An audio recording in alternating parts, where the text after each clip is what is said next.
Actually, let's watch this. And this probably isn't something that new to a lot of people on this channel, but I'm a huge fan of this guy. His name's Naval Ravikant, I believe.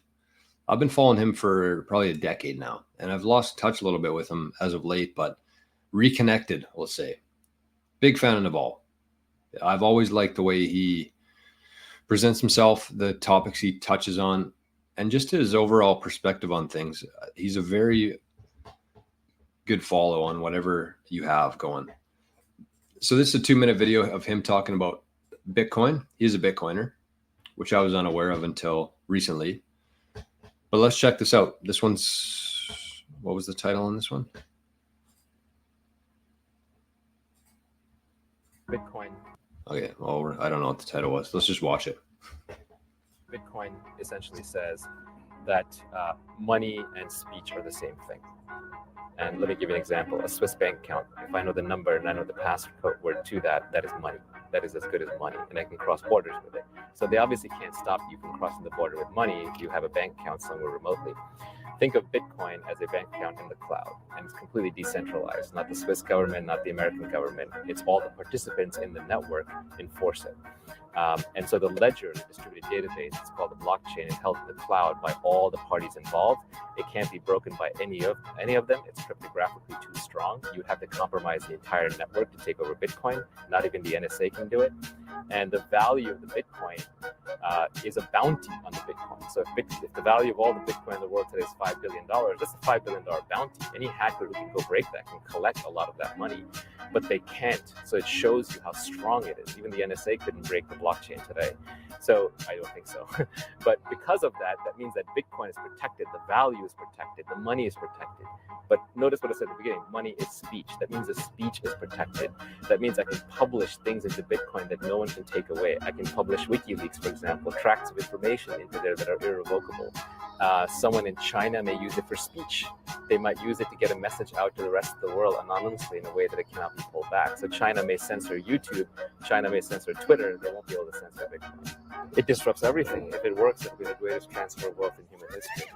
Even if it doesn't work as advertised, it may still enable free speech and anonymous speech to a level that large states, totalitarian states, would be uncomfortable with.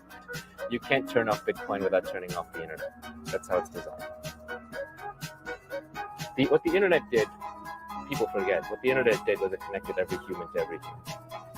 And so because of that, it reduced the power of the elites. It reduced the power of mass media. It reduced the power of control media. No one can control the messaging.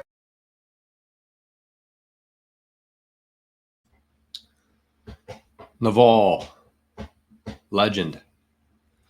What a legend. He's absolutely right. I do disagree with him on one point there. And the one point that I disagree with him on is the bounty for it. Because I think that if somebody were to be able to hack Bitcoin and they were able to steal all the Bitcoin, he said that the value of Bitcoin, it was a couple hundred billion at the time of that video. It's over $1 trillion now. But he said that that's the bounty of trying to hack Bitcoin. And I don't think that it is. Because I think that if somebody hacked Bitcoin, then the value of Bitcoin is zero to me. Because, I mean, yes, they would have all the Bitcoin, but nobody's going to buy that Bitcoin if somebody can hack Bitcoin, right? But everything else I agree with. The fact that it is speech, and we just saw a couple weeks ago, the main guy from,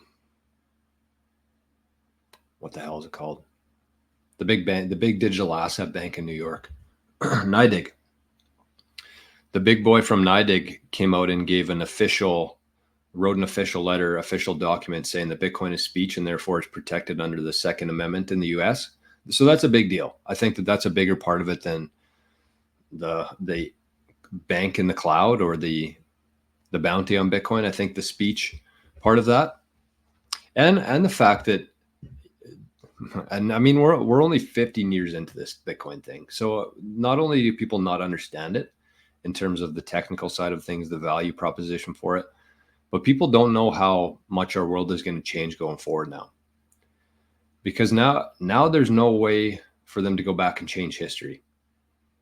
Nobody's going to be able to change history anymore. And you know how important that is for society as a whole? Not today, but 100 years from now, 1,000 years from now, if we had access to some of the information and the documents that were available tens of thousands of years ago, our society would look completely different today.